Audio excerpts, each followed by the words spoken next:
نور في الظلمات أنسي في خلواتي، يا سعدي وهنائي القرآن حياتي. لا خير في كثير من نجواهم إلا من أمر بصدقة أو معروف أو إصلاح بين الناس، ومن يفعل ذلك ابتغاء مرضات الله فسوف نؤتيه أجرا عظيما.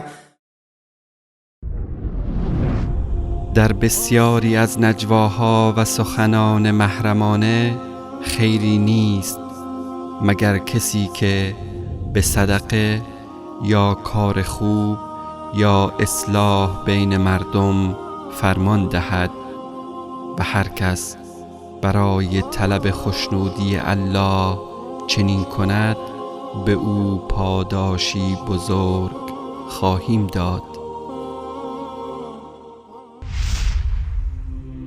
نور في الظلمات أنسي في خلواتي، يا سعدي وهنائي القرآن حياتي.